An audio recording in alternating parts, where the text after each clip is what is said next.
Alrighty, now we're going to read, and we're on chapter 7 of the book called The Man with the Periwinkle Eyes by John Whitberg. And if anyone just listened to the video I uploaded before this one, you'll understand why I'm reading this. I'm not after getting John's personal attention or anything like that. I'm not after anything except helping to spread the word, and I happen to feel like John's testimony feels pretty authentic to me. And if we find out it isn't, well, he's in trouble with God on that one. So, yeah, there's some people I've heard with their testimony, and then I get these little odd feelings when I'm listening. So, but with John, I didn't get odd feelings. I feel like he really is remembering, and I don't feel like he's stretching it. So anyway, I'm just saying that. And anyway, I have not read any of this yet, so I want to hear the rest of the story. And I want to try to get through it this week. Maybe I'll read 2 chapters today and until I finish, because I want to hear the whole thing. Okay, so here we go.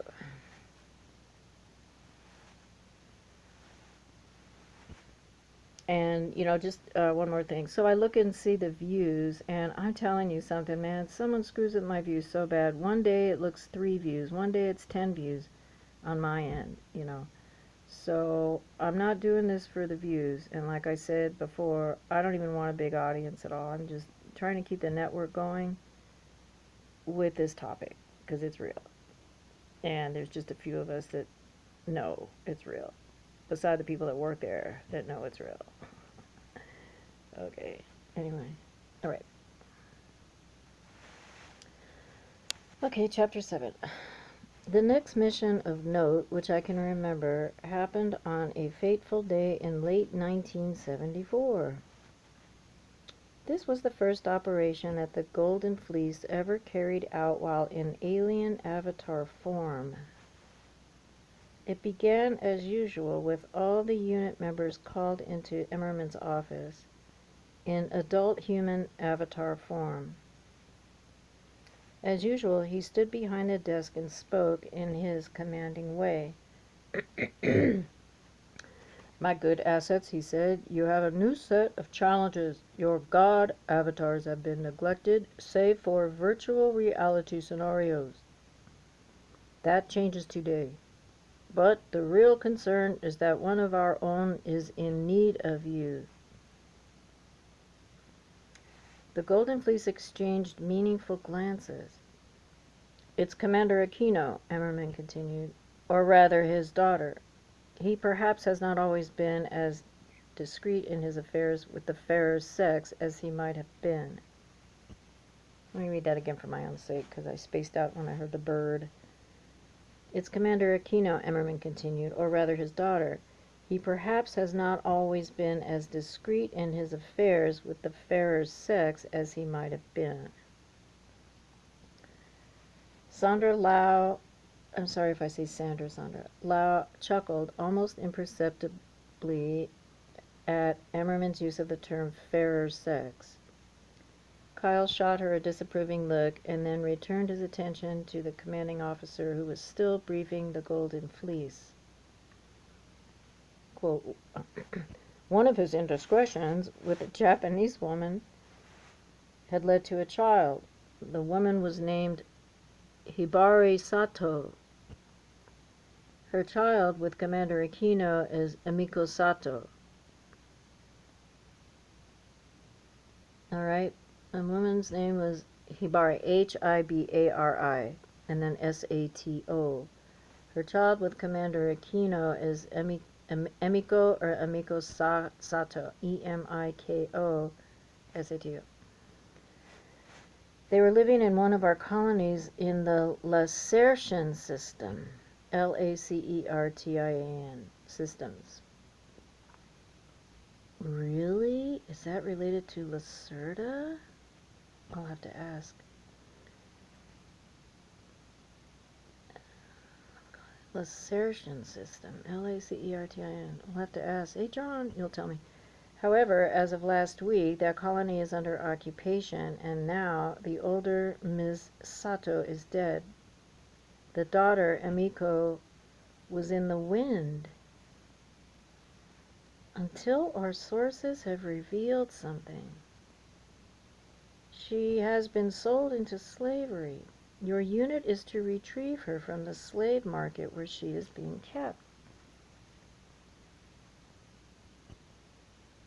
The daughter, Emiko, was in the wind.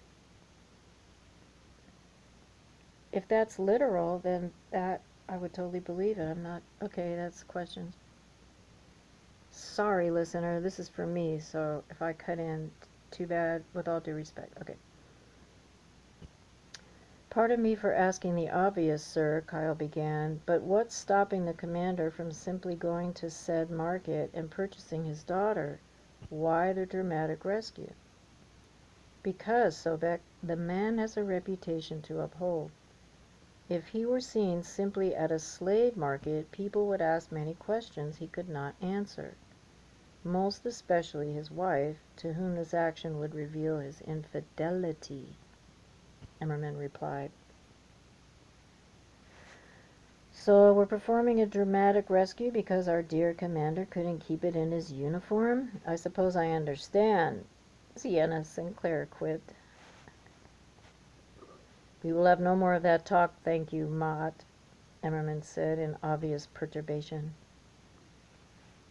The man is your superior. You are to respect that. Now, as usual, you will find a file on the next room over with your mission brief within. You are dismissed. See Kyle.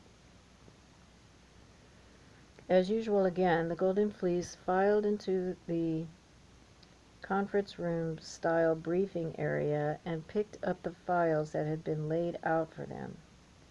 Well, well, well, looks like it's us being sold into fucking slavery too, Elsa Tyler finally spat out the words. This proved a largely correct assessment. The Golden Fleece was to be transported by Stargate to Luna, apparently the location of the slave market in question. They would arrive in the civilian lunar colony known as New Syracuse in their, quote, God, unquote, small g, avatar forms. They would have no documents on their person. The sight of a group of aliens wandering in this place with no papers would cause the lunar police to be called, and the Golden Fleece would all be summarily arrested. After this, they were to refuse to cooperate.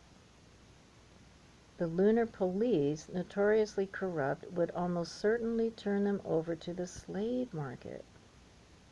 Once there, the Golden Fleece were to locate Emiko Sato and rescue her. With their nanite enhancements, thanks, John, I'm focusing on the word nanite all the time. Okay. With their nanite enhancements, they would easily, it was hoped, overpower the guards. They then simply had to escape with the young Miss Sato back to the location of the portal they had arrived through and return to base with Miss Sato in tow. Mission complete. Kyle was disturbed to read that the Golden Fleece were most specifically not supposed to disturb this slave market's business. It was to be left intact. Emiko Sato was the only exception. After the briefing, the Golden Fleece filed into the Avatar lab. They underwent the usual procedure of body transference, this time to their god/alien avatar bodies. Then walked to the warehouse room with the Stargate and the makeshift classroom, as always. They were then greeted by the sight of Commander Aquino when they arrived at the Stargate. Aquino, as usual, did not speak. He merely observed. Kyle took the liberty of telepathically entering Aquino's mind. He caught, among the cold observation and entitled attitude as regards the assets notes of genuine concern on Aquino's part for his illegitimate daughter. It was strange for Kyle to detect such feelings in such a mind. Kyle still remembered quite well the abuses that Aquino had done to him and the other Ibis children, though it all by now had begun to feel like a fever dream of the very worst variety. Okay, the author me is starting to cry. Why? I'm gonna keep reading. Alright. The Golden Fleece went through the Stargate one at a time. Their points of arrival in New Syracuse were being staggered in order to hide their status as a unit.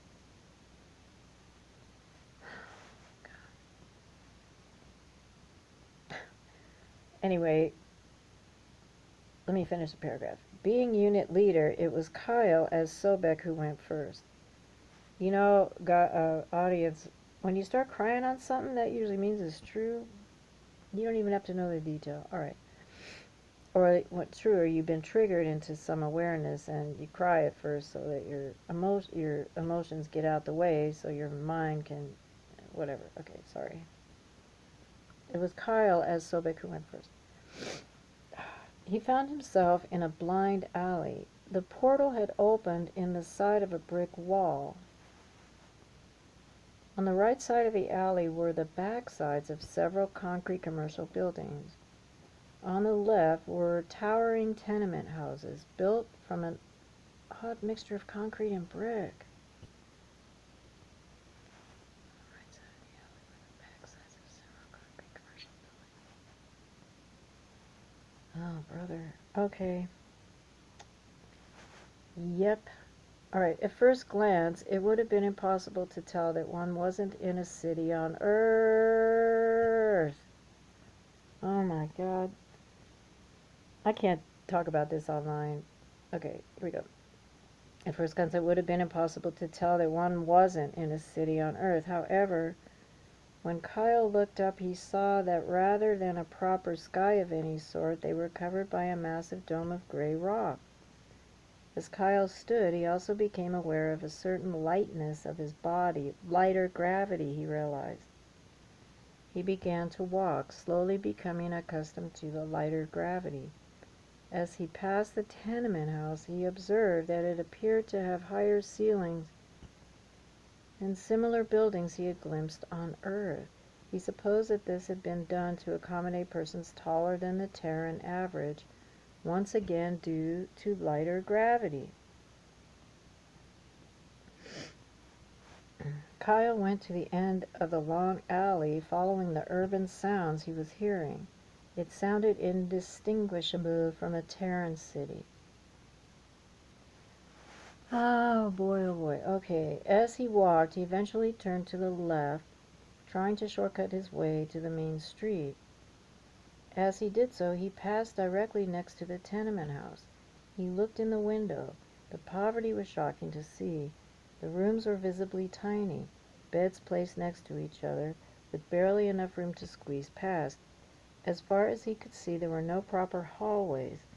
All the space inside this tenement house was living space, and yet, almost paradoxically, there was nowhere near enough space in which to live, and no visible ventilation, as all the windows were of the plate glass variety and couldn't be opened. He could see no electric lighting either, just candles and oil lamps. It must have been unbearably hot, to say nothing of the fire hazard, Kyle thought. There were few residents in the building. Kyle supposed they must all be at work. The few still inside were all of Asiatic and African stock. Kyle rather lost himself staring inside the building. Eventually, one woman inside happened to glance out the window. She and Kyle made eye contact. The woman simply stared for several seconds, then visibly began to scream. Only then did Kyle suddenly remember he was in his Sobek avatar, and rather frightening to look at. Oh my God. Okay, that's kind of funny. After standing in place, screaming for several seconds, That isn't funny. The woman turned and bolted through several units to a small group of other residents. She began to make exclamations that Kyle could not hear and pointed out the window. Then, of course, Kyle was exposed to all the present residents on the ground floor of this tenement house. There was a mixture of responses from the residents, about 7 in total. Some stood in place and screamed. Several bolted out, probably to fetch the authorities. 2 more, both men, approached the window in apparent curiosity.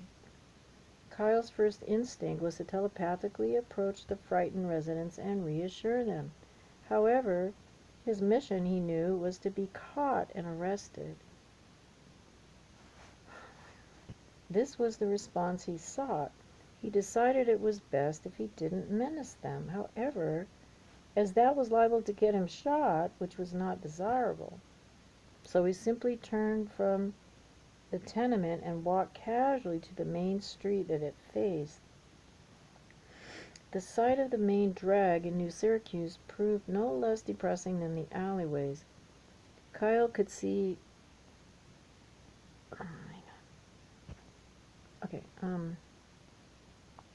Kyle could see only gray concrete and brick structures of more tenement houses, storefronts, and warehouses. Not a single spot of color. Indeed, not a single tree or plant was anywhere to be seen. Kyle had exited the alley and nearly walked directly into a small group of people. Their response was the same, largely, as the persons in the tenement house. Was there no awareness of aliens in this colony, Kyle wondered? It was certainly beginning to look that way. This was his first encounter with an off-world colony, and he was already seeing that their world was more like ours than different. Okay, I have to plug this thingy back in here so I don't run out.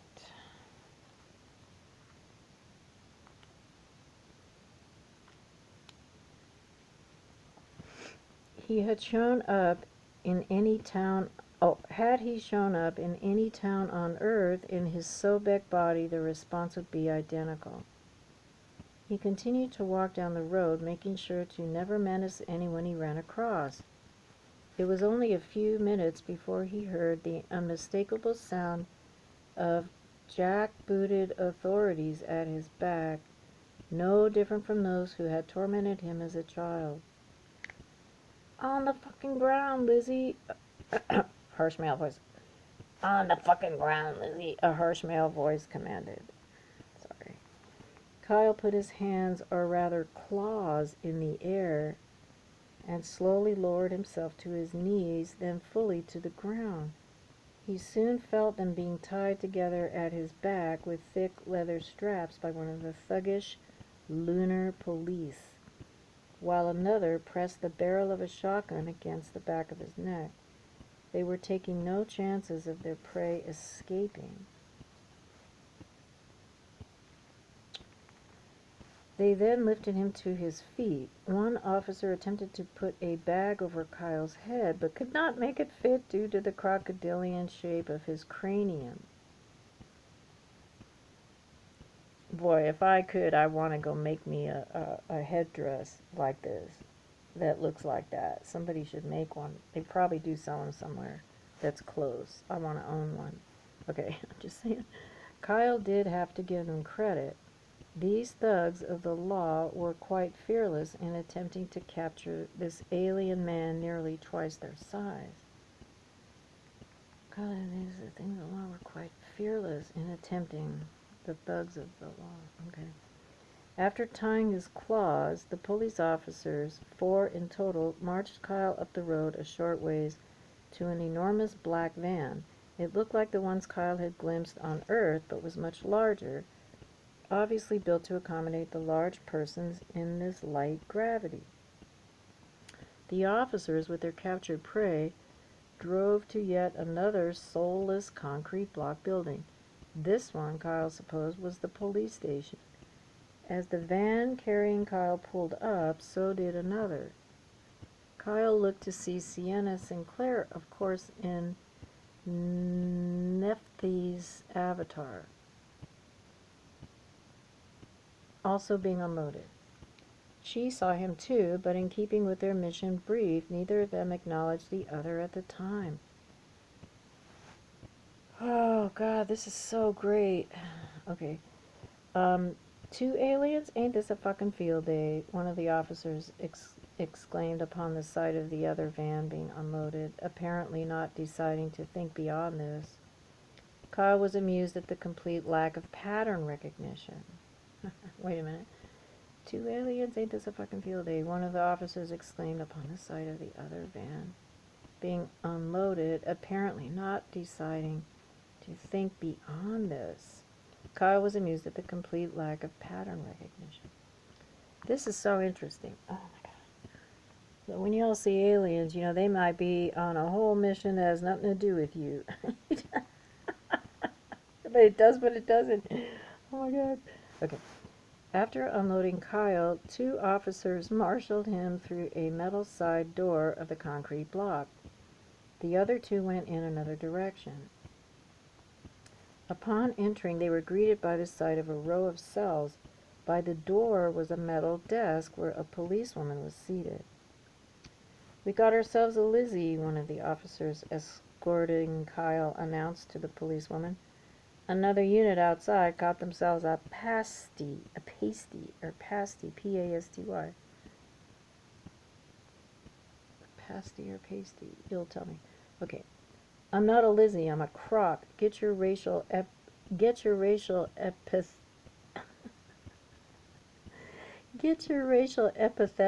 straight," Kyle said telepathically to the officer. He clearly did not hear or pretended not to, as he did not respond whatsoever. "Lizzie in cell 44, the policewoman said, without so much as looking up from her monitor. Kyle was marched then down the rows of cells. He was reminded of the Ho Chi Minh Center for the Internment of Invasive Biologicals, though this police station was obviously far smaller and less sophisticated, and the inhabitants of the cells, from what Kyle could see, were all humans. As he was marched past, he noted a wide range of responses from the prisoners. Some simply stared blankly, some screamed and then cowered in fear. A few even approached and reached through the bars to attempt to touch the crocodile man. Seeing these, the 2 policemen drew cattle prods and proceeded to threaten those reaching out. All retracted their hands. Kyle was placed, or rather violently shoved, into the cell at the end of those occupied, though there were many more unoccupied stretching down the hall. Kyle noted the lock on the cell with considerable amusement. With how large and muscular this avatar was, even without the enhancements, he imagined he could quite easily kick the cell open with how pathetic this lock appeared to be. Soon after, Sienna was placed in the cell opposite his. In the following hours, all members of the Golden Fleece were brought into the cells. Apparently, none of these police officers questioned the compliance of these aliens, all of whom could have killed them without any difficulty. Like an elephant, huh? Kyle was especially amused at them not asking questions about Elsa Tyler, as her avatar was so massive. The Golden Fleece then, as they seemed to always have to do at some point on every operation, waited. The humans occupying the cells near them simply stared, for the most part. Once or twice, Kyle attempted telepathic contact, but the humans seemed unable to hear. The waiting continued for so long that the Golden Fleece began to worry. Perhaps the lunar police were not as corrupt or stupid as they had been led to believe, and were following proper procedures, or perhaps the arrival of 7 aliens on a single day had roused their curiosity or their fear, since this colony seemed so uninformed about such things. They began among themselves telepathically to discuss a contingency plan. However, they needn't have. Eventually, one of the police approached. "To all you aliens," he said, "we don't know where any of you creatures came from, and frankly, we don't give a shit. You all clearly have no idea of much either, or you'd have never found yourselves in this backwater shithole. Kyle found himself rather agreeing with that last statement. The officer continued. So, since none of you has any identification, and you've clearly no idea why you're here, the rest is none of our business. What is our business is that we're underpaid and overworked, and you're all expensive. And what do underpaid and overworked people do when they find some expensive shit? They sell it, of course. The officer paused for dramatic effect. Kyle found himself wishing he could intelligibly speak so he could tell this so-called lawman to get on with the things he was saying. So, unless one of you can shit diamonds, and in high enough quantity to pay your way out, get used to the idea of breaking big rocks into little ones on a planet I can't even pronounce the name of. No, Kyle thought to himself, I don't imagine you could. None of the members... Oh my god. None of the members of the Golden Fleece so much as stirred. They were trying to give the impression that they couldn't understand the things which were being said to them. Soon the members of the Golden Fleece were taken from their cells one at a time, in handcuffs or zip ties, and marched a rather long distance. Instead of leaving as they'd come, they were marched through the massive police station. Eventually they reached a door to the outside and found themselves in a sizable alleyway of sorts, with a row of black armored trucks like those that had brought them. They were loaded into these, with one Golden Fleece member per vehicle. Oh, that's why they have all those... They arrived at what appeared at first glance to be the largest warehouse that could possibly exist. It was mostly empty, save for a few people who were setting up folding chairs in a large portion of the space, and a few more persons setting up an enormous stage against one wall. Yet it was not quiet.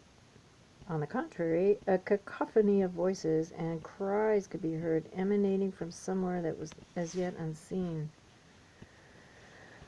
Okay, the Golden Fleece were walked single file to behind the stage which was being set up. A staircase led down to below ground level. This area was, the group realized, the source of the cacophony. The area, which seemed to take up the entirety of the section underneath the massive warehouse and still be overcrowded, was, Kyle realized, the holding area for the slave market they had been told of in their briefing. It was composed of large corrals with spikes covering them, clearly built to house large unruly animals. These corrals were all crowded with people of all descriptions, both human and otherwise. The floors were sawdust. There were clearly no toilets or medical care for these people, as the combined stench of blood and human waste permeated the air in a wall of smell. It was, until that point in his life, the most horrific thing Kyle had ever seen. The area was patrolled by humanoid robots, all perhaps 9 feet tall. The area was patrolled by humanoid robots, all perhaps 9 feet tall. One arm on each ended in a massive hand, while the entire other arm was one massive gun. Every so often, the hand would reach into one of the corrals and grab a person and move them, either to near the stairs, likely to be marched up into the warehouse and sold, or simply to drop these people again to amp up the fear. Kyle was certain he saw one of these people die upon their being dropped headfirst. The initial shock passed over the Golden Fleece fairly quickly, however, and their minds reverted to their mission.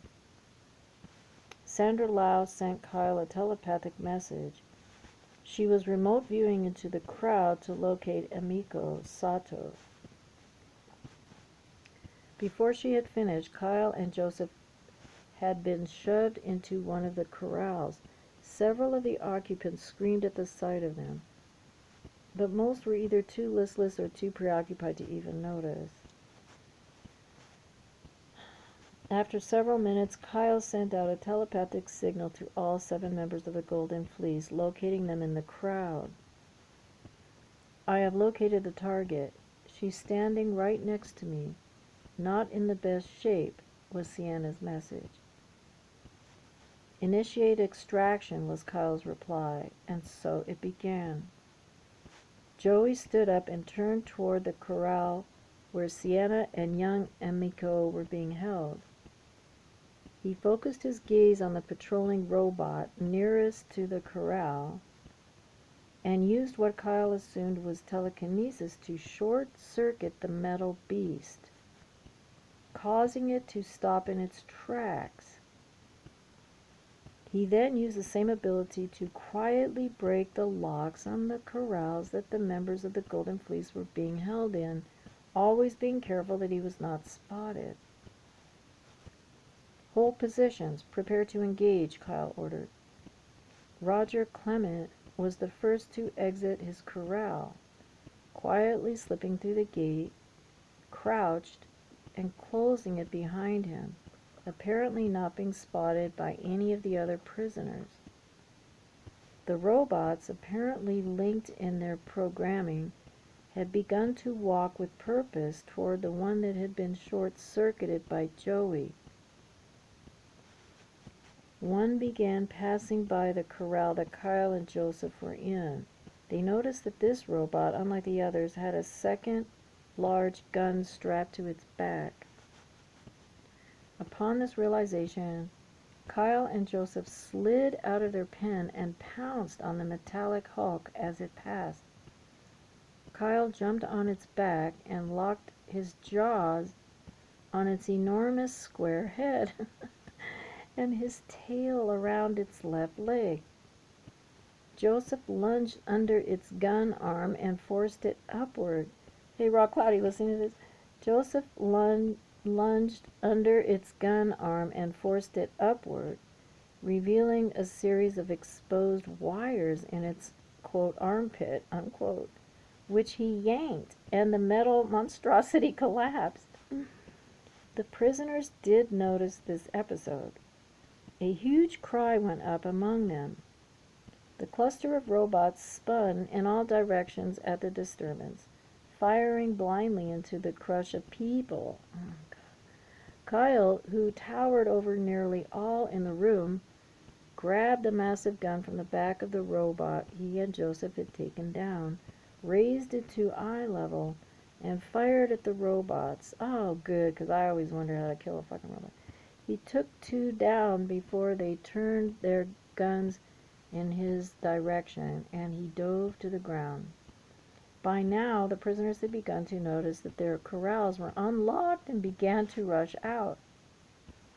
Some simply sprinted up the stairs to the warehouse above, possibly to freedom, but most began storming the robots, confusing them tremendously as they tried in vain to mow down the thousands of targets. Oh my God. What a movie, right? Somehow, in the chaos, all the members of the Golden Fleece, plus Emiko Sato, being held tightly by Sienna Sinclair, reached the stairs out of the holding area. Elsa Tyler had been shot in the arm, but the unit was largely unscathed otherwise, and they took to the stairs, Kyle in front, holding the monstrous gun he had scored from the robot. He felt great guilt at abandoning the remaining prisoners, but still followed his orders. In the warehouse/auction house above the holding area, the Golden Fleece was met with several human guards. All were gunned down on sight, and the group escaped unmolested into the alleyway behind the enormous building. They sprinted down this a ways, then ducked into another alley and crouched. There, while crouched, the group connected telepathically again. They determined that the portal which Joey had come to New Syracuse through was the nearest, by compiling a pseudo-map in their heads using what limited bits of New Syracuse they had seen. Little Emiko had begun to ask questions and demand to be taken home, but she was totally ignored by the Golden Fleece, save for someone eventually covering her mouth to stop her from causing the unit to be discovered. After a few minutes, the Golden Fleece stood again and moved very quickly in the direction of Joey's portal. Sure enough, it was only a couple of blocks away, in what appeared to be a park that had long been abandoned and surrounded by a brick wall. Being as tall and or serpentine as their avatars were, they scaled the wall quite easily, with one member holding Emiko, then tossing her over the wall to the others. Joey's portal had indeed been left open. The Golden Fleece rushed through it and so completed their mission. Yay! Okay. They were met on the other side of the portal by Emmerman and Commander Aquino. The latter rushed to the group and grabbed young Emiko, then took her in his arms and left. Hope he was nice. The Golden Fleece received their usual commendations, then, as usual again, were returned to their human child bodies and back to their cages. They never saw young Emiko again. However, given Commander Aquino's history, it is unlikely that her life improved. That's too bad. Okay. Author's note. Well, I hope you have enjoyed this chapter in spite of the rather disturbing content. Unfortunately, this is far from the worst that will come to pass in this book. Alright, we're 36 minutes. I'm going to try to get in the next chapter in this video. Chapter 8. Time continued to wear on for the Golden Fleece, with one day being largely indistinguishable from the previous one. I will next draw the reader's attention to Mars. The Ibis children, fairly early in their educations, had been made aware of secret human colonization of other worlds, and that the stargate they used was capable of going to these places. Their trip to New Syracuse had confirmed this, but otherwise there was a dearth of missions off-world until one day in the height of the summer of 1975. Okay, the mission began as usual. Transferred to the avatar they'd been using, in this case their adult human ones. Pre-operation meeting with Emmerman, a look at the briefing file, nanites, and gearing up. Nanites, focus on nanites, you guys. I'm gonna, because I know what will happen. Okay. However, on this occasion, after gearing up, the Golden Fleece were called to the makeshift classroom and were greeted by Kramer and a projection screen situated at the front of the space. He looked them over and then began to speak. Welcome, ladies and gents. Welcome to a land of intrigue. Welcome to an ancient world of mystery, where everything is trying to kill you, where you can't breathe without a suit, where everything is political, and where the locals' idea of a welcome is to yank your head off and shit down your throat. Welcome to Mars. At this last sentence, an image appeared on the projection screen. It was a fairly standard satellite shot of the red planet, which then zoomed in on a specific region. From seemingly nowhere, Kramer produced a blackboard stick and continued the presentation. This here, ladies and gents, is Valles Marineris, the greenest place on Mars, and also the most dangerous. Crawling with life which seeks to cause death, so dangerous that the militaries fighting in Mars' ongoing civil war will not engage there. You're headed to this place. Congratulations. This reminds me of Randy Kramer. Okay. Kramer. Okay, anyway. A slight murmur went up among the Golden Fleece, prompting Kramer... coincidence. Okay, a slight murmur went up among the Golden Fleece, prompting Kramer to rap his stick on the concrete floor, commanding attention. He continued the presentation, showing the Golden Fleece the specifics of Martian survival. In the interest of show, don't tell, quote unquote, these will be relayed in the way the unit encountered them. After the lecture, the Golden Fleece gathered themselves and went through the Stargate. Unusually, they were sent unarmed, with the promise in the mission brief that they would be receiving armaments on location. They found themselves in a rather bizarre-looking area. They were at the edge of a forest of the largest trees that Kyle had ever seen. What was truly remarkable was that the woodland simply ended, and beyond it was nothing but endless desert. Kyle wondered how much contrasts were ecologically possible. Soon the Golden Fleece saw 2 vehicles in the distance headed their way. Kyle used the zoom function built into the helmet of his armor and saw that the 2 vehicles were Land Rovers, capital L, capital R. However, they possessed no wheels. Instead, they hovered and glided over the ground using some kind of anti-gravity system. On the front doors of each Land Rover was a symbol, an image of Mars with a Ouroboros coiled around it. Ouroboros. I've never seen the word, but I've heard of it.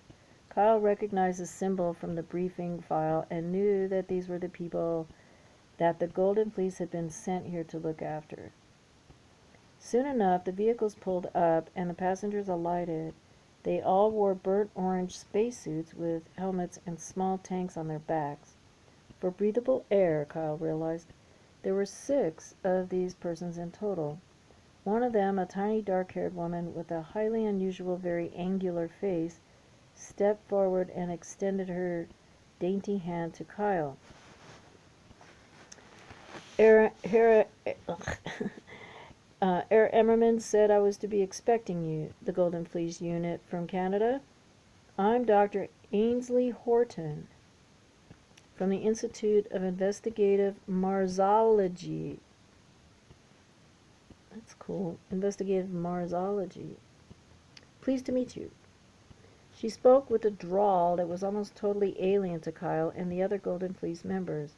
The only one he had heard like it was from some snippets he'd overheard from one of the boys at the Ibis base.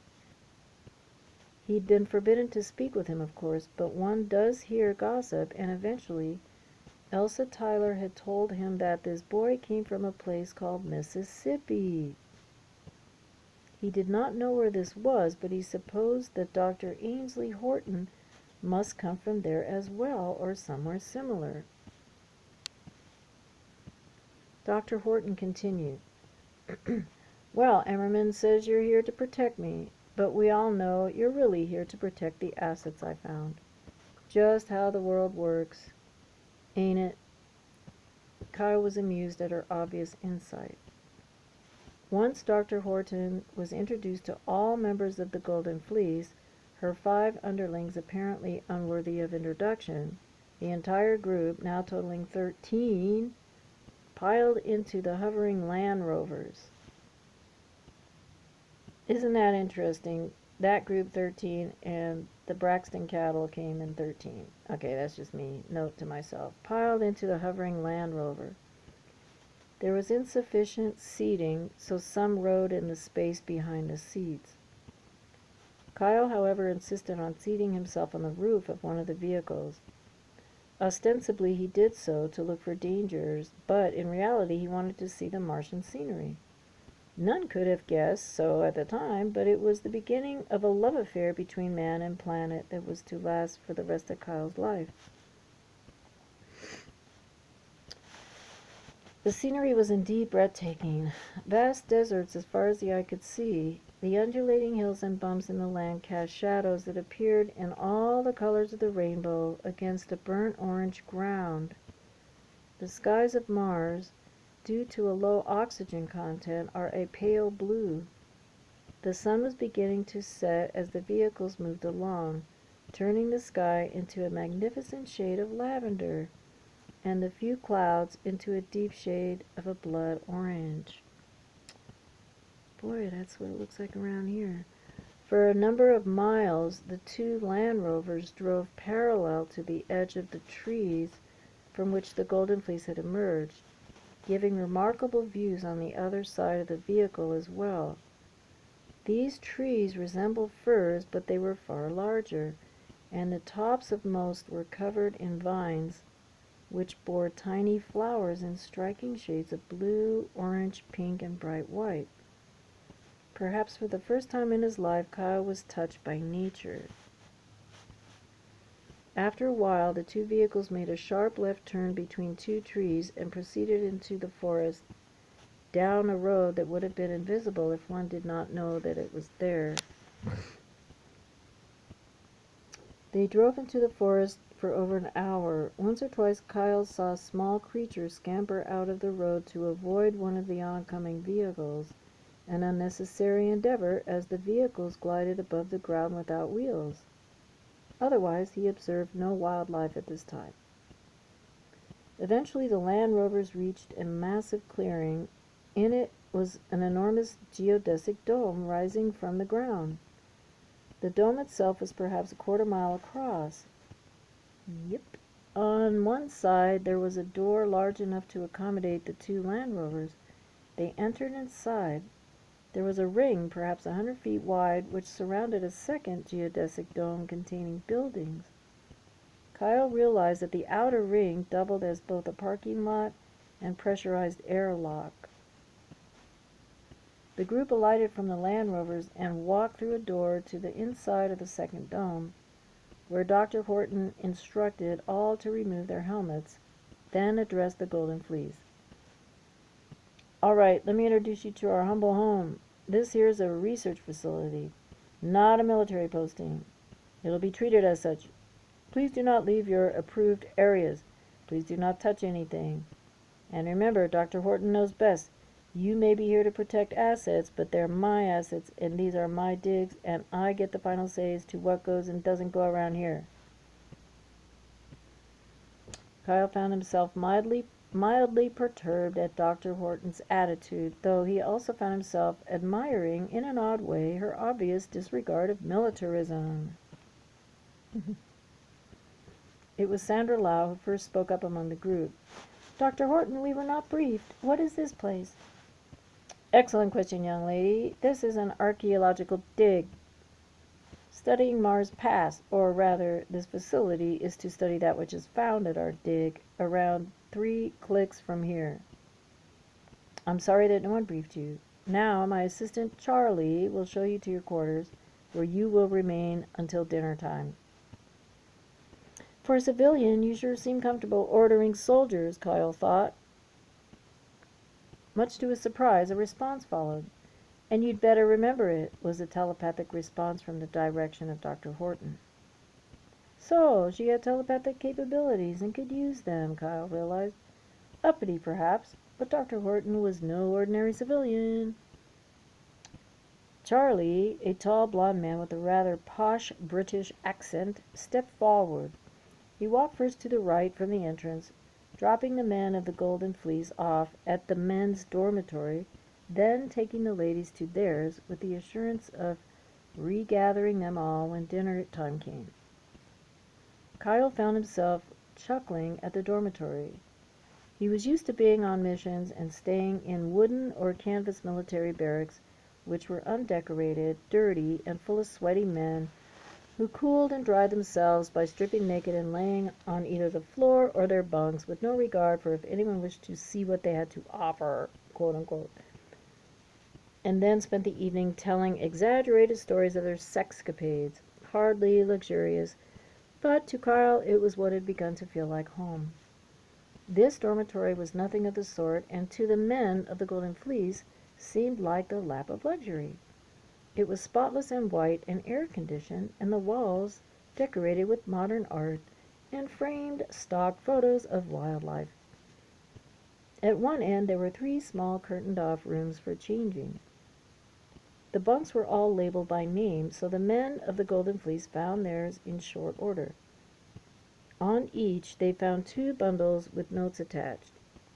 One of these was a burnt orange jumpsuit with helmet, the other a set of simple dark green fatigues-like wear, with black lace-up boots and thick dark green socks. These had a patch on the left breast.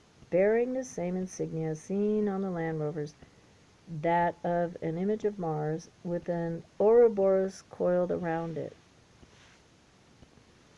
With each bundle was a note. The dark green clothes were to be worn while on base, whilst the orange suits were to be worn when leaving the bubble for the wilds of Mars. It's like Mars Camel. There was a third note on the bed instructing the members of the Golden Fleece to leave the white armor suits they had arrived in on their beds to be collected, and telling them that they could get them back whenever their assignment came to an end. It was clear that their armor was not the, quote, in thing, unquote, at this place they had come to. They all dutifully then changed into their green outfits, sensing the etiquette of the place.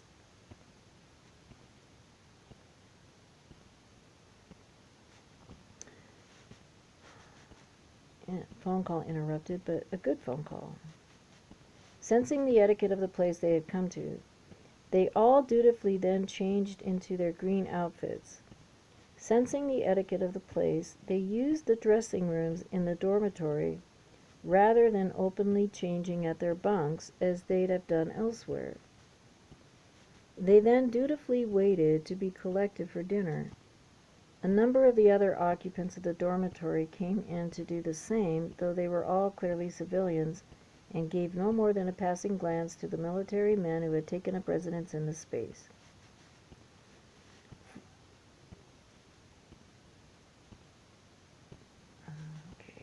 From this, Kyle was beginning to sense something in this facility that he didn't like. A class divide, not between rich and poor, but between scientist and non-scientist. Soon enough, they were collected for dinner, their guide once again being Dr. Horton's assistant, Charlie, whose surname was never learned of by the Golden Fleece. He led Kyle and the men first to the women's dormitory, then through the compound to a building labeled Eatery. The compound was fairly small, but quite impressive in its efficient use of space. It managed to squeeze in the two dormitory buildings, both of which could fit perhaps 150 people. Several buildings which were clearly part of the scientific endeavor, the eatery buildings, eatery in quotes, and even a generously sized community garden. The buildings were all white and appeared temporary, having been built in a modular fashion, using some sort of alloy that looked at first glance to be plastic, but which closer inspection revealed to be much tougher. Someone had also clearly spent a pretty penny in beautifying the place. The modular buildings all had windows, many of which had window box planters containing small flowering plants. At odd intervals along the pathways, one would occasionally see a small fruit tree. If one inspected these trees and or window box flowers, one found that they were artificial. However, they looked convincing and certainly brightened what would have otherwise been a rather sterile space. The, quote, eatery, unquote, building was already quite crowded, with groups of people sitting at low, round tables of varying size.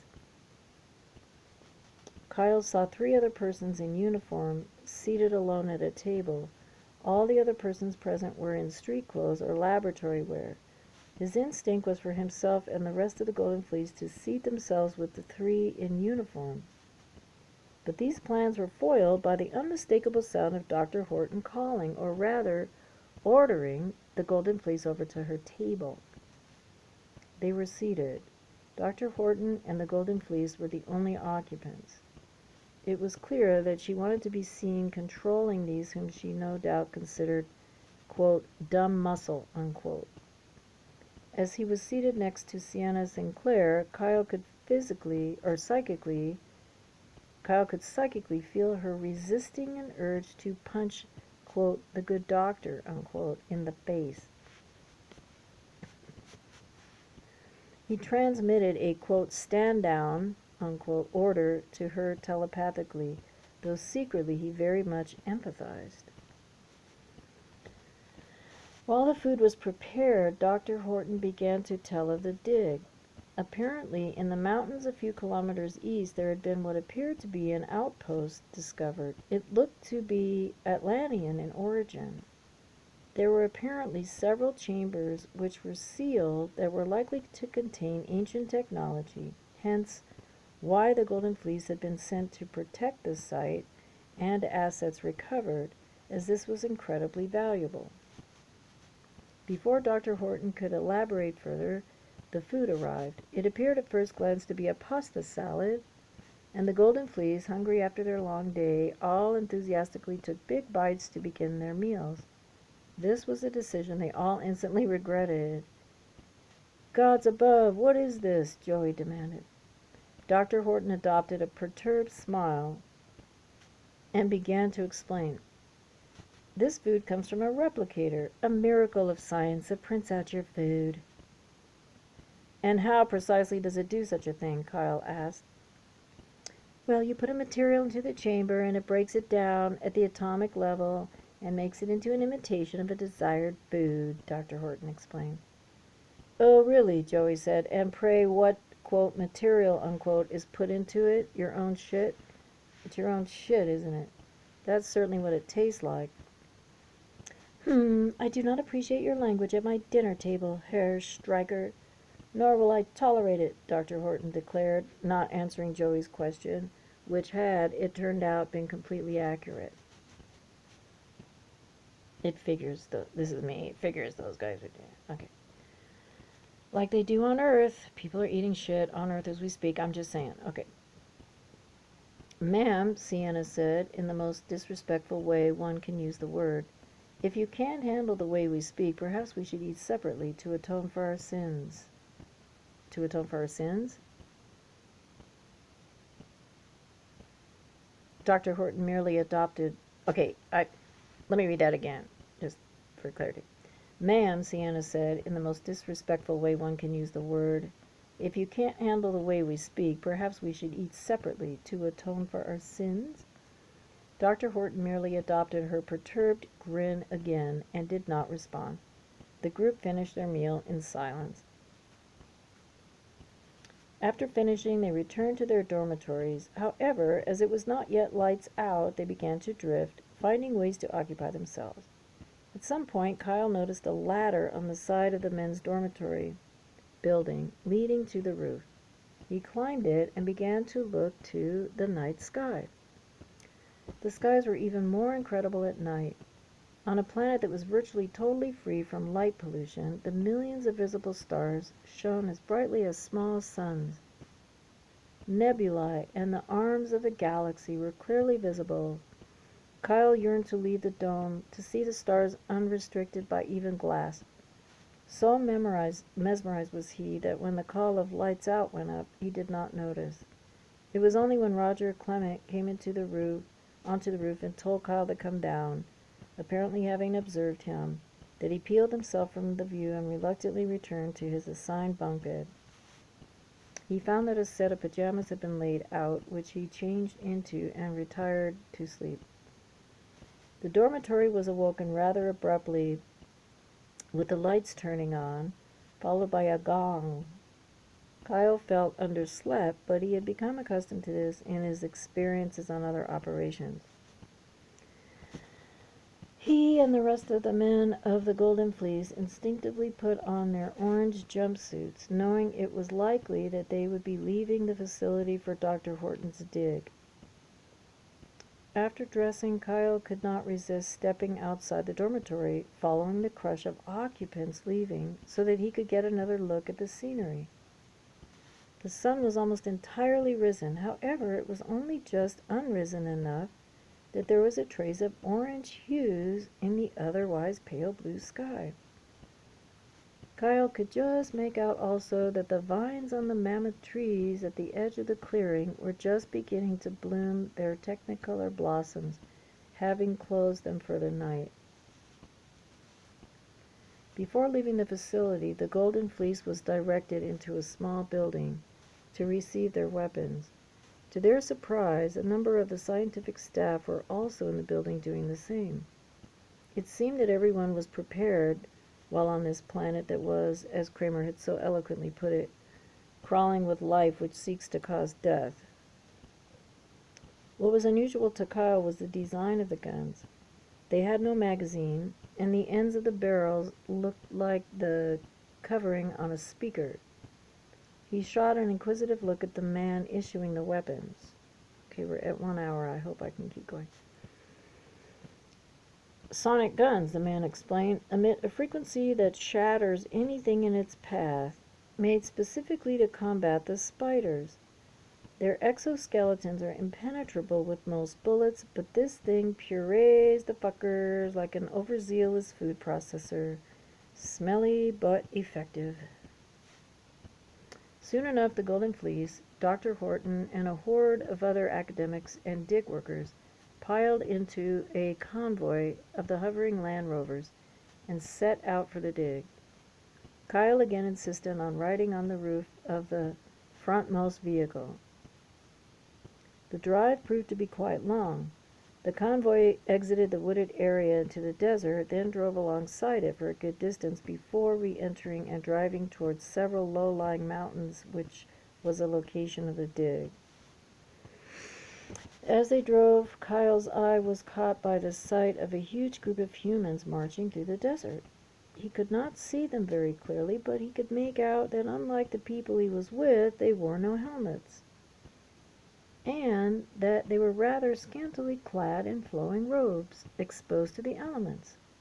Who were they, and how had they somehow adapted to these impossible conditions, Kyle wondered. He also glimpsed one of the spiders that the Golden Fleece had been warned of, though this was not as large as those which the unit had been warned about, being perhaps 5 feet wide, with its shell or exoskeleton resembling that of a coconut crab. It paid no attention to the passing convoy and simply continued its walk over the sand. Eventually the convoy reached the mountains, which were really more like large hills, covered in trees. As they alighted, Kyle noted a path through the forest, the sides of which were lined with spikes. Upon closer inspection, he realized with a shock that the spikes were topped with human skulls. That's how the Martian indigenous humans mark their territory, Dr. Horton explained, observing Kyle. The tribe that was here left when we showed up to dig. They always do. They don't fight for their territory? Elsa Tyler asked. No, they seem to realize that they could never win, Dr. Horton said, with an air of colonial arrogance in her voice that Kyle found highly objectionable. However, he decided to stay silent. I know, huh? Colonial arrogance. Good way to put it. The group approached the hills. One of the men advanced to a cave, clearly the entrance to the dig, and pulled on a cord hanging from the ceiling just beyond the entrance, flooding the chamber with light. The man managed to say one word in a flat tone. Spider. Then all hell broke loose. The spider in question, which must have taken up residence in the cave overnight, was easily over 20 feet wide. Enraged by the sudden bright light, the creature burst out. The man who had switched the light on was the first to go. The spider grabbed him in his massive horizontal mouth and spit him out so quickly that there was no time for anyone else to respond. The beast spit the man quite far, so that he happened to land at Kyle's feet. Kyle observed that the man had 2 holes in his stomach, each about the size of a softball. He was clearly already dead from his wounds, or possibly the poison the spider had administered. Fire! Kyle ordered. Either the spider was far more intelligent than the Golden Fleece had been led to believe, or it had impeccable timing.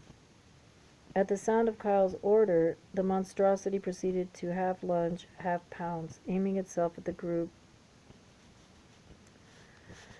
The creature went into full assault, knocking people with its monstrous legs and sending them flying into the trees. It also used its mouth, killing in the same manner as it had killed the man who had disturbed it, spitting them out just as quickly as it had grabbed them. At some point, Kyle somehow found himself trapped under one of the beast's legs. He was unable to reach his gun.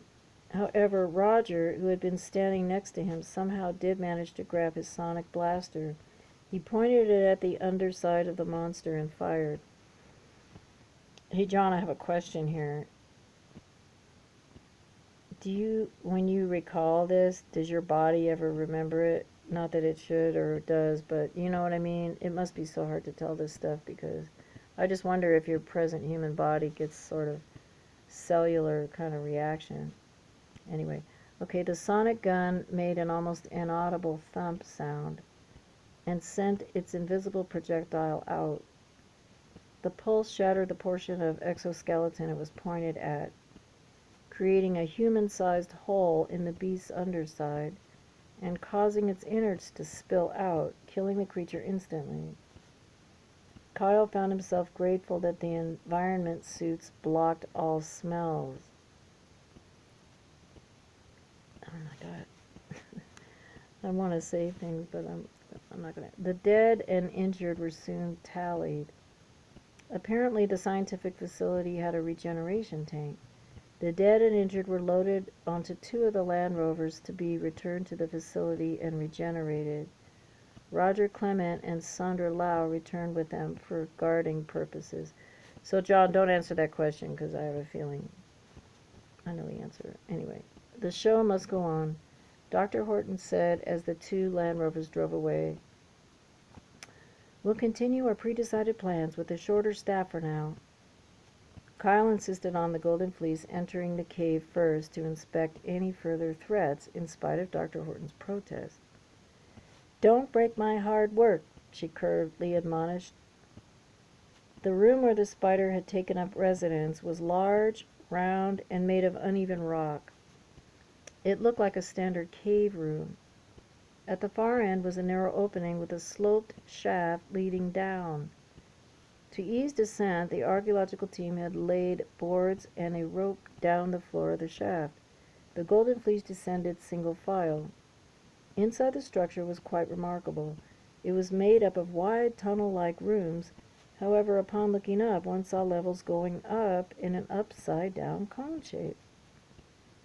Clearly the insides of the hills that had structures had been built into.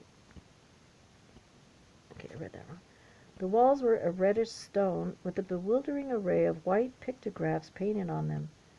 They depicted a wide variety of scenes of humans or human-like persons engaged in many activities: hunting, fishing, family activities, and combat against various creatures. There were a great many drawings of a single symbol, that of what appeared to be a large cat with a dragon coiled around its abdomen. For simple line drawings, the level of detail conveyed was impressive. The inside of the space was also littered with the equipment used by Dr. Horton and her ilk. Computers, microscopes, as well as more typical archaeological equipment were strewn everywhere. Kyle felt a certain sense of lost dignity at the sight of all the equipment. Not his own dignity, but that of the site, as though it was being disrespected in some way.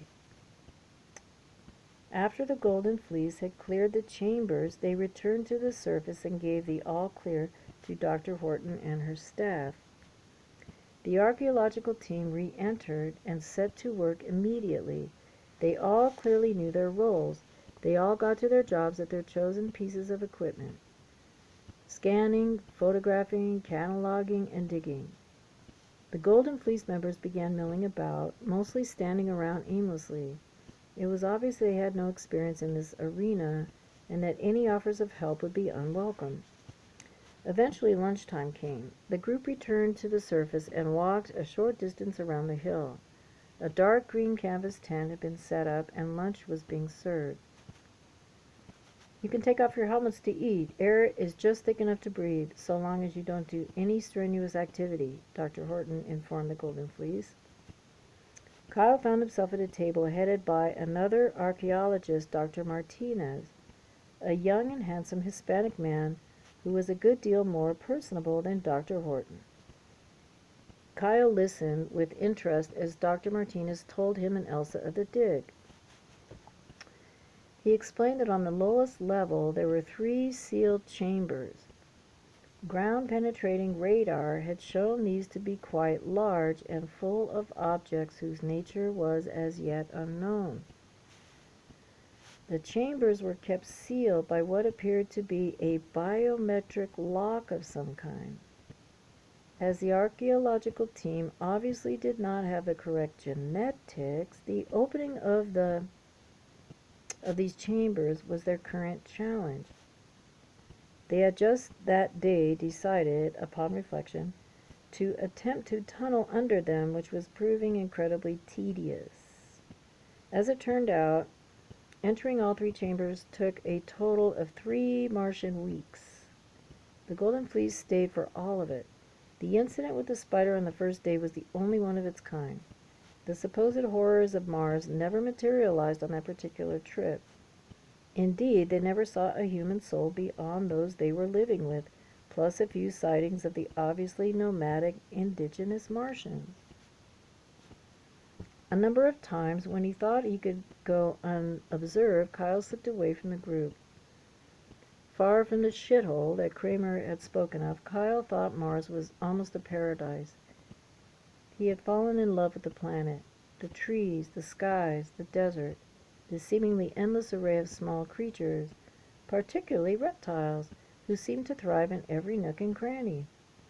Had this come at a later chapter in Kyle's life, he would have written songs about it, and one day down the line he would indeed do so. For the moment, he simply was enraptured by the wonders of Mars, and sad to ever leave. However, leave he must eventually. After the 3 Martian weeks were up and the sealed chambers had been excavated, Dr. Horton called the Golden Fleece into her office in another of the temporary buildings that they had never entered. This one seemed almost like a tiny museum, with artifacts on shelves all over, and Dr. Horton's desk in the center. She addressed the Golden Fleece. "Well, ladies and gents, your mission of protection has been successful. Mind you, we meant no real trouble, so I can only retrospectively hope that you would have been so successful if we had." Kyle's fists reflectively tightened at this insult, and he observed the fists of several other Golden Fleece members also tightening. However, they said and did nothing as Dr. Horton continued. "What you all haven't been told is that these aren't just any old artifacts. These are important. And this dig is financed by the man who wants 'em.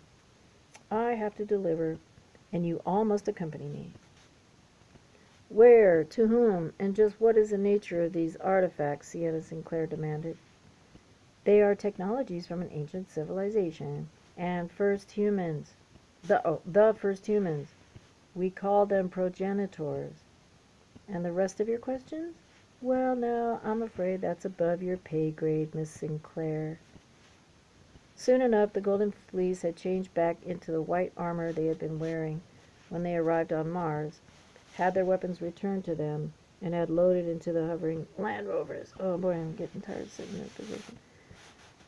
These drove back to the point where they had arrived on Mars, and once again a portal opened and they stepped through, accompanied by Dr. Horton and 7 of her assistants, carrying the mysterious artifacts in black plastic crates, which they handled as though they were of spun glass.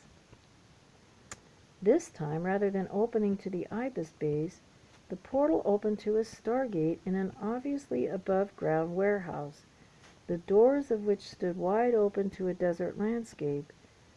Kyle wondered if perhaps they had not left Mars at all.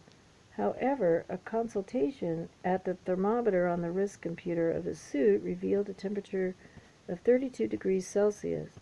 They were on Earth, or a place like it. Just outside the rather sparse warehouse stood a large black armored van and 2 black sports cars. Kyle took note of the scene as he always did. He noted that the cars were empty and that the armored vehicle had 2 men in front, both in the uniform of the United States Air Force. Dr. Horton gave her instructions. "All of you with the guns ride in the back of the van with the artifacts. Me and my assistants will ride in the cars. If I find out any of you meatheads have broken anything, they'll be held to pay." The Golden Fleece exchanged glances at the notion that this minuscule woman could give them hell, quote unquote. They managed to wait until They managed to wait until themselves and the artifacts were sealed up inside the armored van before bursting into total laughter.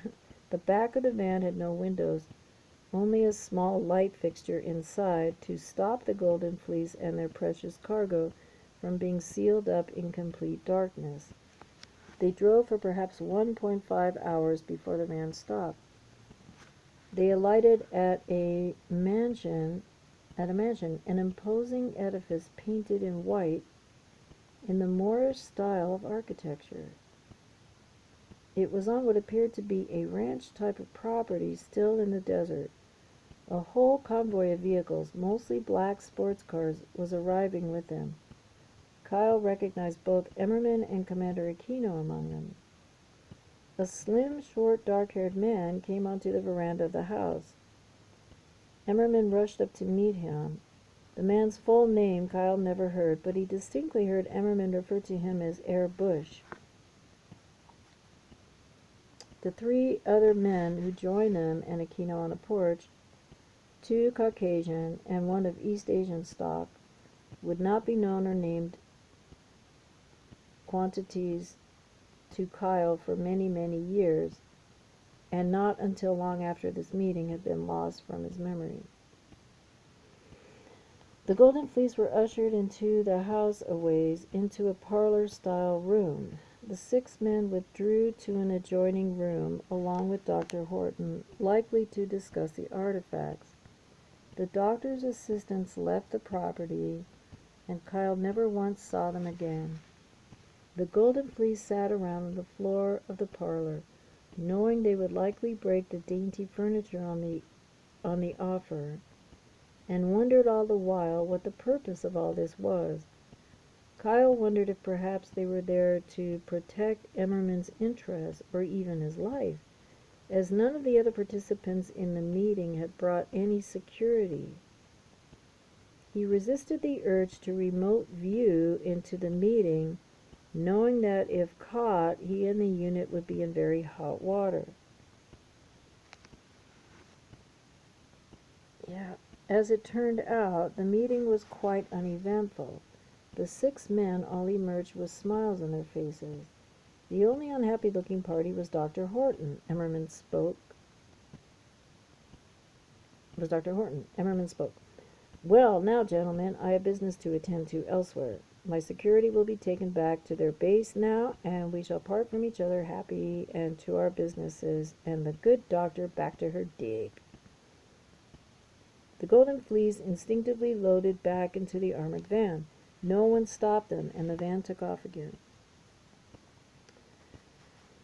The machine's still going. Isn't that good? It drove for possibly 3 hours. The Golden Fleece was growing extremely tired of all this waiting.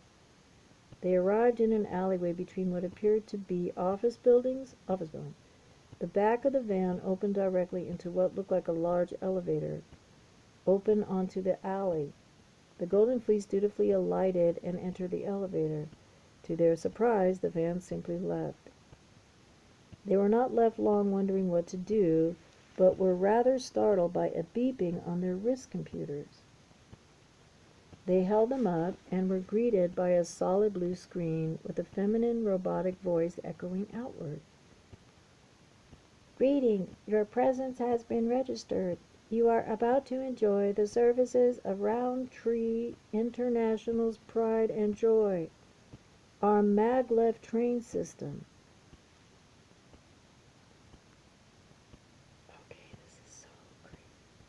I'm going to read again. Your presence has been registered. You are about to enjoy the services of Roundtree International's Pride and Joy, our maglev train system. Okay, folks, secret out. I'm going to go ask my neighbor, who is not here now, who told me that she was instrumental in designing maglev train systems. I'm going to ask her. I'm going to try to remember Roundtree Internationals, because I'm trying to figure out a way to ask her more about maglev stuff. Okay, anyway. It's not, she didn't say don't tell anyone. Alright, anyway. Linking the underside of the globe since 1960. All right, let me start with greetings. Your presence has been registered. You are about to enjoy the services of Roundtree International's Pride and Joy, our maglev train system. Linking the underside of the globe since 1961. Please stay out of the doors of the elevator. Your descent will begin momentarily. The Golden Fleece had, at the time, no clue what was happening. The elevator began its descent, and after a bit, the voice continued to narrate. If you turn your attention to wrist mounts, you will see a barcode. These are your tickets. Your current station is... A pause. Laredo, Texas, Station A. Your destination is set as... Another pause. Victoria Station, British Columbia, Canada. Oh, that's so flaming interesting, Laredo. Upon exiting the elevator, please follow the red tape on the ground to the northbound train. These barcodes serve as your electronic tickets. Please stay on the train until reaching your designated station. Attempts to leave early will result in being approached by our security personnel. Please enjoy your ride with Roundtree International. There's another Roundtree. Who is that? Richard Roundtree. The elevator arrived a few minutes later. It opened into a train station, but not just any train station. This was futuristic and sleek, with white marble floors, and quite large. No one paid the Golden Fleece any attention, and no wonder. The station's inhabitants, while there weren't many, were mostly dressed in ways similar to them, i.e., in power armor of various designs. There were also a few people in regular military uniforms, a very few civilians, and even a pair of gray aliens, also in power armor. There were lines of tape or paint on the floor in various colors. The Golden Fleece followed the red line as they had been instructed, eventually ending up at a platform awaiting the arrival of one of the trains. As they waited, Kyle studied a map on one wall. It's here that I would like to note something. The Golden Fleece, and presumably all Ibis children, were under implicit orders to not notice, much less study, things such as the map that Kyle noted. These were considered superfluous, if not actively dangerous, to following orders. This attitude, Kyle would find, was universal, even when Ibis had been long over, and he was somewhere far away, and it was one idea he could never abide. He was driven to always note these things, implicit orders or not. The map showed a series of snaking lines of various colors. With a start, Kyle realized it was, in fact, a map of the world. The lines, he realized, were the trains, linking the underside of the globe since 1961. So the trains went all over the planet, all underground. Oh, I can't wait till my friend comes back. I've got to find a way to talk to her. Okay. There were also dots. She's from SRI, by the way. Oh, my goodness. Okay. Anyway. Okay. There were also dots at odd intervals all over the map. Stations, Kyle surmised, again placed all over the planet, including some spots in the middles of the oceans. It was his first glimpse at how widespread the things happening to him and his comrades must actually be if these technologies were this global. Soon enough the train arrived, and the Golden Fleece boarded. They noticed that it actually levitated several feet above the tracks, much like the Land Rovers on Mars. "Electromagnetic anti-gravity again," Sandra murmured. The ride took hours, but was uneventful. The Golden Fleece did see numerous people in a bewildering array of uniforms entering and exiting the train at the numerous stops. What little they could see of the stations mostly looked the same as they had seen in Laredo. No one spoke to them, and they didn't make the attempt.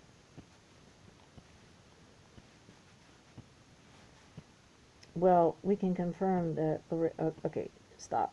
It's not about me. Let me read. When the call on the train's intercom announced Victoria Station, British Columbia, The Golden Fleece alighted. In the platform they observed Kramer and approached him. He led them through another elevator into another van, this one on the subterranean floor of a parking garage, and set off. They arrived back at the Ibis base very late at night. Due to this, Kramer sent them to their beds in their adult bodies, as Avatar swapping at this late hour was out of the question. As they hadn't eaten since that morning on Mars, they were quite hungry, but knew better than to ask for food. Alone in his and Elsa's room, Kyle found that the hunger made him quite amorous toward Elsa, so the pair found other, no doubt immensely more pleasurable, ways of distracting themselves until they could fall asleep. Once sleep was accomplished, Kyle drifted away to dreams of Mars, his new and to be everlasting love. Author's note. Well, I hope the reader has enjoyed this relatively calm interlude. It started a number of threads through Kyle's life that will one day become apparent much later in the narrative of his life. Please do not forget this chapter. Whew, okay, I'm going to stop. An hour and a half. My fingers are stiff. Alrighty, so we'll stop here. Oh, this is so trippy. And continue when we get to chapter 9. And I can't remember. And hey, I'm glad I didn't have to pronounce that German town. And now, see, my mind blanks at what I just got to go back and look up and remember when my friend comes back to her place. And I ask her about more about maglev in a certain kind of way. I can't wait, because SRI, Stanford Regional Institute, that's where she comes from. And it's not a secret. But I don't know if she's supposed to tell me that, because she's involved in some other stuff that she always wants to talk about. And she gave me a Bible, by the way. Anyway, she may only be involved, I'm going to say it, I don't care. She may only be involved in surface maglev activity, but she told me this. She didn't say not to tell anyone that she has some kind of intelligence in there. When all the men mostly were in their high-end meetings on the designing of the maglev system, she told me that she had some kind of, this is me paraphrasing, that she had some kind of intelligent way of inputting to that group of people in the development thing of that caused her to be involved in the construction, engineering part of designing the maglev. That's what she said. And she's also been named one of the, hey, can't be a secret unless it's all fake story she's telling me. I only met her because, or we only started talking because, okay, any of you know about Northern California wanting to secede from the rest of California, creating a new state called New California? If you go look up, let me think of their names now. Anyway, there's a whole movement of people that want to get out of California and have a new California. So there has actually, as of the last time we spoke, they've created a whole substitute government for California, including a whole batch of 30-something senators, and she was formally named one of them. Now, unless this is a show, this is actually behind the scenes creation of New California, which was going to occupy a lot of Northern California. Interestingly so, with and the public person who has talked about this is, here goes my name, here goes my memory. Fuck. Dave. Okay, one of the people that knows I'm talking about. Oh my God. Anyway, just look up YouTube and type in New California. Dave Hodges. Dave Hodges. You all know Dave Hodges, okay? Dave Hodges show. And he's connected with the main guy that's the head of New California. Now, last time she was here visiting, she leaves for long periods of time. She's been gone for like a month. She'll be back in a minute. She's right out the window. I'll see her. Dave Hodges. And so I'm not sure what the state of all that is, but I noticed, hey, you know, after you told me about the maglev thing, I didn't want to talk so much about New California and the politics. I'm more interested in maglev. So when she comes into town, she stays a couple of weeks. And anyway, now that this is This is giving me inspiration to find a way to ask her if she can talk more about it. Because I never met somebody on the street that's a sister like me who does this. Okay? Okay, let's stop now, and maybe in a few hours I'll come back and read some more because it's really interesting. Adios.